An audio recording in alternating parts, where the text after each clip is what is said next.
He told me to choose, step aside like a gentleman or stand there and get broken like a problem. It wasn't the threat that did it. It was the grin, the kind men wear right before they rebrand cruelty as truth. I didn't pick either option he offered. I picked the one where he learned the difference between a performance and a reckoning. By then I was 34, a lighting tech at the Parkway Theater, a place so old the exit signs hummed and the velvet curtains smelled like a memory of rain. My wife Leela taught Pilates 4 days a week and smiled so brightly that strangers apologized for bumping her at the grocery store. We were two people who knew how to make other people feel comfortable.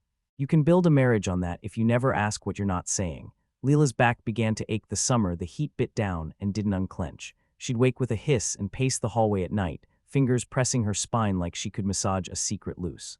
When the Solace studio opened 2 blocks from the theater, eucalyptus steam on the sidewalk, gold letters on frosted glass, she booked a session with their new nervous system therapist, a phrase that sounded made up until she returned home floating a half-inch above the floor. His name is Armin, she said. He listens with his whole posture. It's God, it's like he gave my lungs a second chance. She laughed softly, almost embarrassed. She'd always been a fast talker. That night the words dripped slower, like honey from a spoon. I wanted her to feel good. Pain makes people small, and I had no interest in watching her shrink. So when she asked to book again, to try a deep reset, I said yes. I loaded a week of cues into the lightboard and told myself this was love in action. The first changes were lovely. She slept through the night. She made breakfast without apologizing for the mess. She bought lemons and squeezed them over everything. She started wearing her hair loose, waves like unspooled ribbon down her back, and touched my shoulder in passing as if remembering a song. But then the changes changed. The appointments moved later. Her texts arrived colder. The words safety and capacity became stops in every conversation, like toll booths exacting a fee. She curated the living room with candles that smelled like rain on moss and moved our wedding photo from the mantel to the bookshelf to the hallway like it had become a shy guest at its own party. I Googled Armin late one night while the stagehands told ghost stories 3 floors down. There he was, arms folded, sleeves rolled to reveal forearms like the handles of expensive knives. He spoke in slow, persuasive tones about uncaging the breath, repatterning touch, and mapping attachment. His testimonials read like love letters that refused to admit their genre.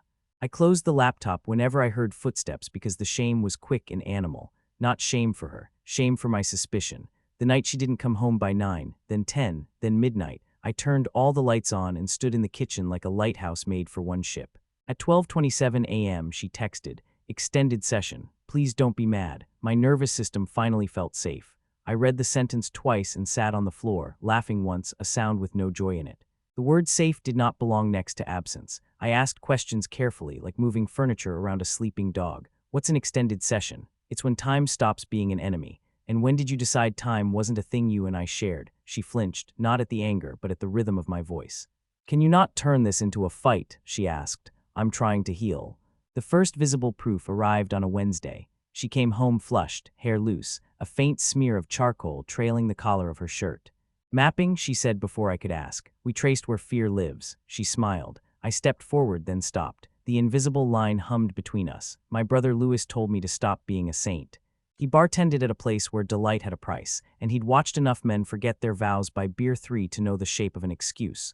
You don't need a photo, he said. You need a plan. He scribbled a name on a napkin. Yesenia Vega, investigator. I slid the napkin into my wallet like contraband. On Friday, I stood across from Solace, pretending to fix a fallen poster at the theater while Yesenia's little black car idled 2 doors down. She was stone-faced in a pretty way, like marble warmed by careful hands. He's careful, she warned. He'll frame it as therapy even if it's intimacy. Doesn't matter what it is. It matters what you can prove. A camera shutter whispered from somewhere. The hallway lights spilled honey onto the sidewalk. A woman laughed, the clean, delighted laugh Leela used to make when she stepped on stage accidentally during a rehearsal, and everybody cheered. At 9:52 p.m., the back door opened. Armin stepped into the alley, hair tied back, shirt unbuttoned one more than decent. Leela followed him, her hand on his forearm, the touch absent-minded and proprietary at once. He leaned toward her, said something I couldn't hear, and tucked a curl behind her ear like he'd been given the job. She closed her eyes in that small, surrendering way I'd seen only after rainstorms. The shutter whispered. My stomach was a fist. She didn't see me. She walked home with that float in her step and found me at the kitchen table. I was going to call, she said, breathless. We lost track of time, I finished. Because time is an enemy. Something like anger crossed her face but didn't land. Armand says humor hides grief, she said. Armand says a lot of things, I answered. The silence after his name felt sticky. 2 nights later, I met Armand in person, not by chance. Leela asked me to hear him out at a closure session, a phrase that shook my bones like a train passing under a bridge. I said yes because rage wants an audience, but justice wants context. We met in a room draped with gauze and lit by lamps that pretended to be fire. Armand extended his hand with a softness that felt like a performance note. "I'm grateful you're here," he said. "Most men don't do the work."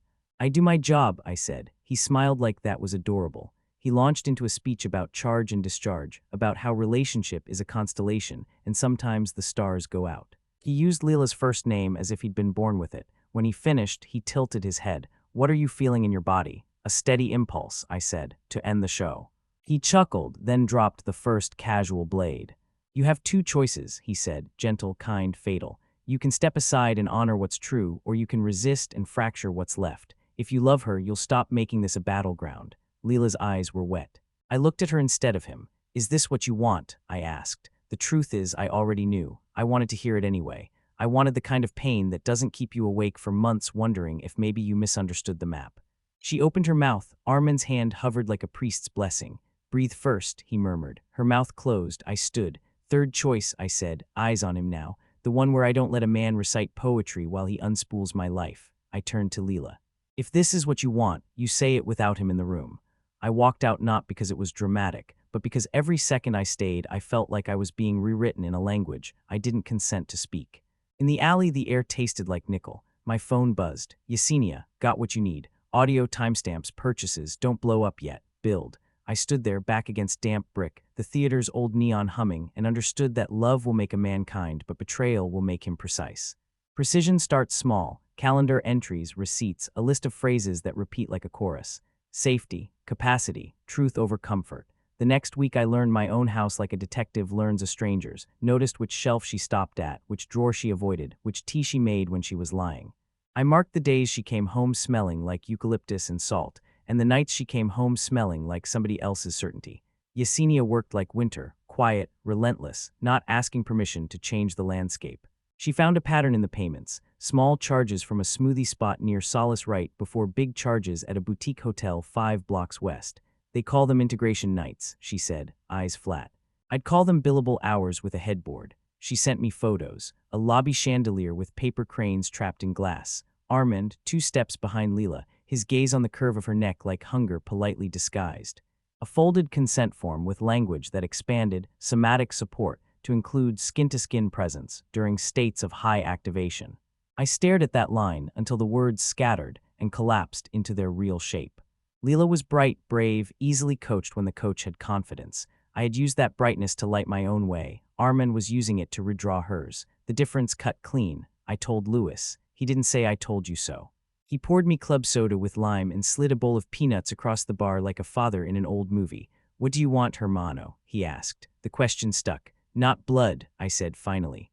"Not a spectacle." I wanted the room to stop spinning and the floor to remember it had a job. I wanted whoever was watching to learn something that would outlast the thrill. That's when Yesenia introduced me to Margot. 50, sharp as a tackhead, a lawyer who wore navy like a weapon. She'd built a career litigating gray zones, misuse of credentials, coercive fees, therapists who blurred touch until a person's body became a receipt. She explained words like unfair practices, detrimental reliance, and scope creep, and I watched a different map of the city unfurl behind her eyes. "If the facts hold," she said, "this isn't just a sad story. It's a case." Leela moved out on a Wednesday while I was at work. She left a note. "I need space to hear my own voice. I hope you can forgive me for needing air." The note made me think of divers who mistake the sky for safety and forget air can also burn your throat if you gulp. I sat on the edge of the bed for an hour and didn't cry, not out of strength, out of exhaustion, the kind that doesn't make a sound. That weekend, she texted to meet at Pinto's, a diner with booths like stiff red smiles.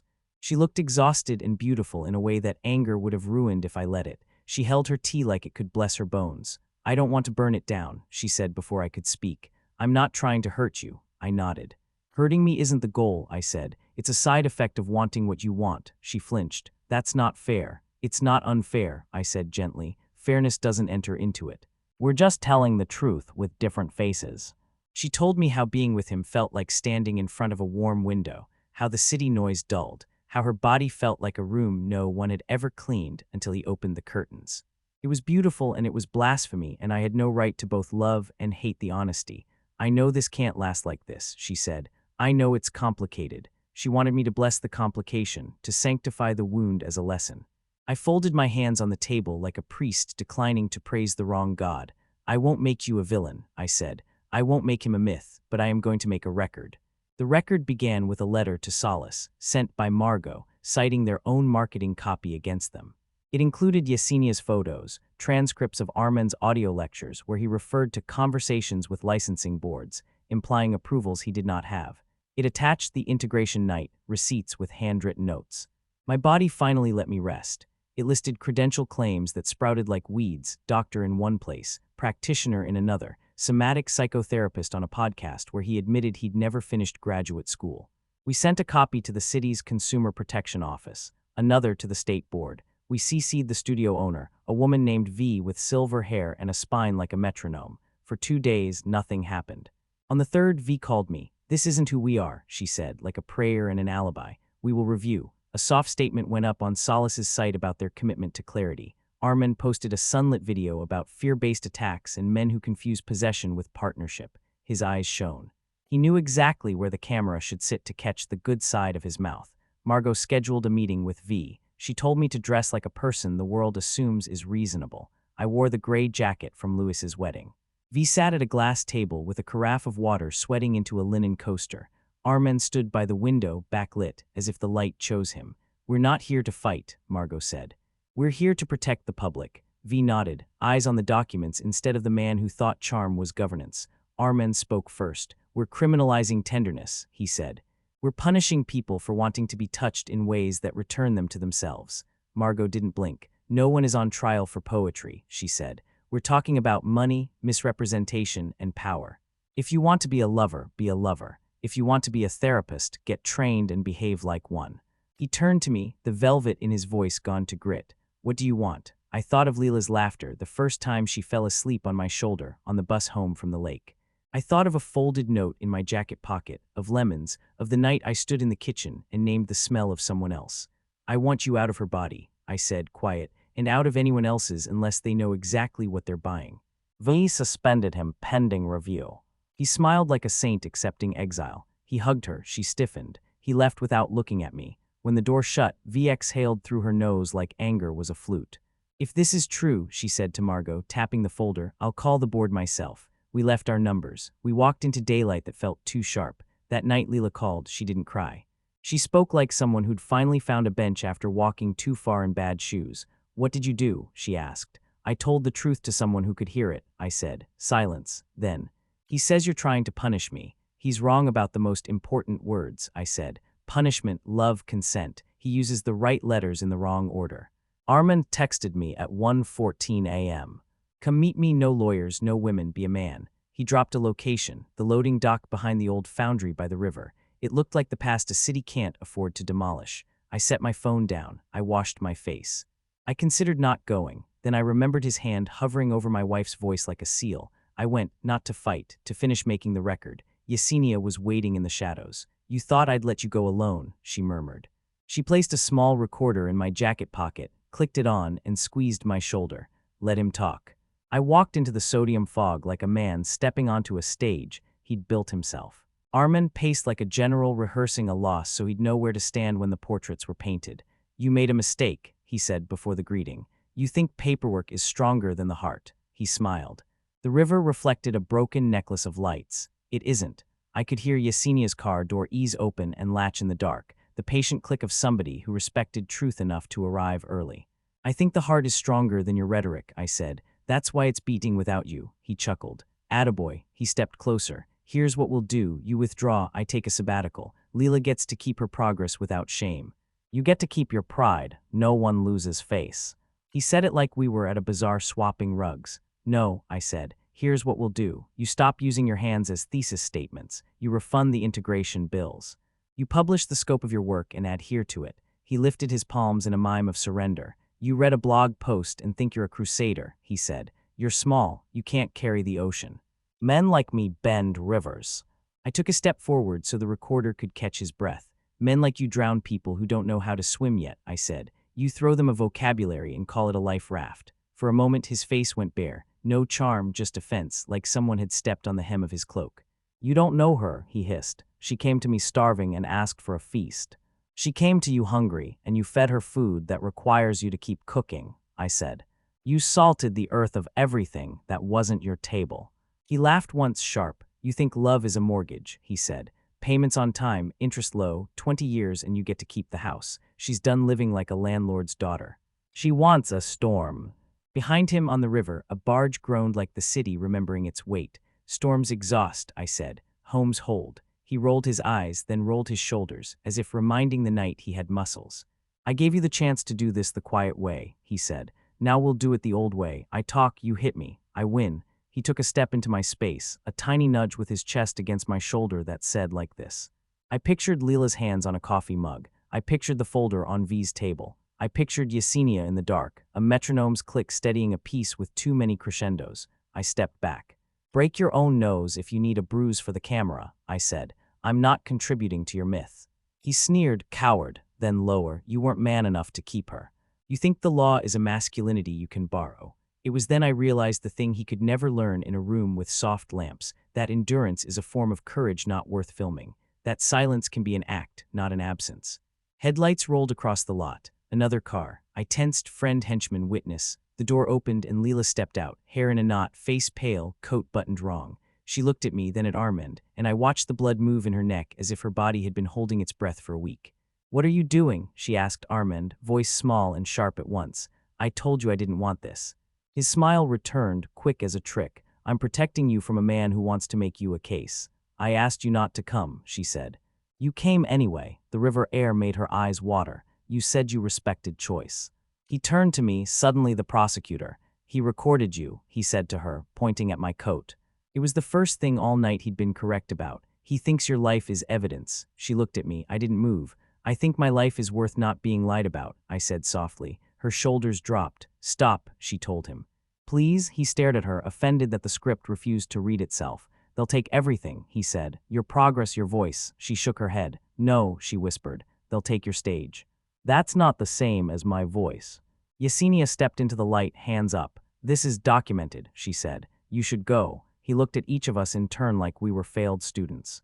He took one step back, then another, then turned and vanished into the dark with a fury so contained it looked like peace. On the ride home, Leela cried the first quiet cry I'd heard from her in months. Not ecstatic, not cathartic. Human, I keep thinking I'm awake and then I realize I'm in a different dream. Me too, I said. Maybe the point isn't to pick the right dream. Maybe it's to stop mistaking dreams for food. The board scheduled an emergency review, quicker than anyone expected. V sent a letter with words like alleged boundary erosion and temporary suspension of one-on-one immersive sessions. The studio's Instagram posted a photo of plants with the caption, "We're pruning to grow better." A woman named Jory DM'd me a paragraph about how Armand kissed her forehead after regulation and called it sealing, and how she didn't know how to say no to someone who had been breathing with her for an hour. Another woman sent Margot a spreadsheet of payments labeled Inner Compass Participation with an asterisk that led to intimacy practices. The article hit the local paper on a Sunday morning, a headline the size of a polite scandal. The comments boiled. People told their stories in sentences that stumbled and still stood. The studio announced an outside audit. Armin went live from a cabin, wood-paneled, a mug, a sweater, and spoke about the cost of being the first through the door. He cried once, the camera pulled focus like a heart leaping.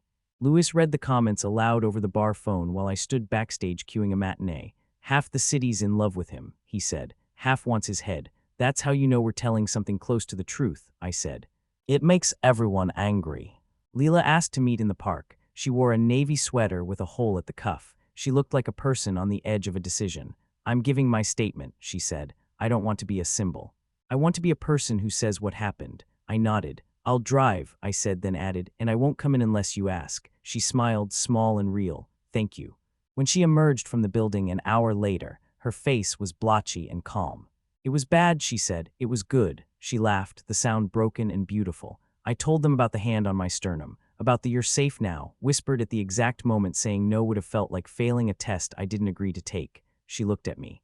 And I told them I made choices. Not all of them were his fault. That night, alone in the apartment, I sat on the floor and listened to the recording from the doc. I listened to the way his voice dropped when he reached for the blade. I listened to the word coward and felt nothing. I had been a lot of things in the last month. A coward wasn't one. There's a difference between revenge and repair. Revenge wants applause. Repair wants quiet. The state board's letter came 2 weeks later, stapled and severe. License suspended pending remedial training. Supervised practice required. Scope of touch restricted to clearly delineated, documented parameters. It wasn't a guillotine. It was a fence. Fences don't sing. They keep people from wandering where they confuse hunger for holiness. Solace shuttered for 3 months, then reopened under a new policy manual thick enough to stun a small animal.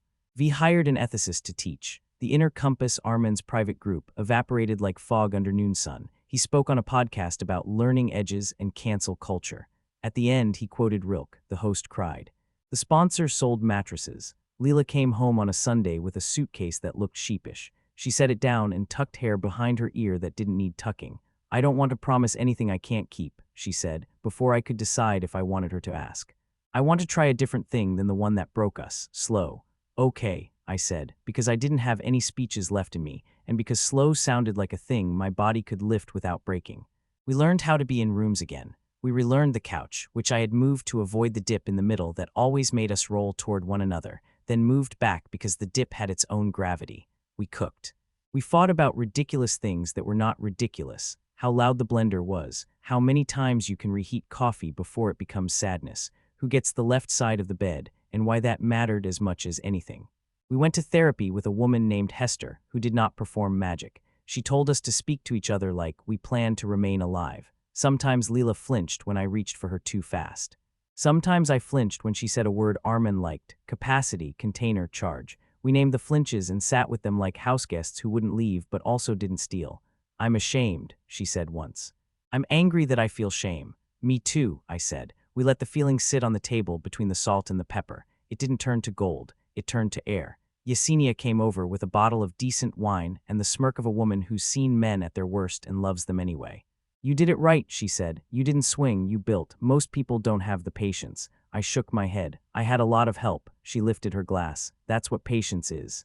The humility to accept a longer story and the people who know how to tell it.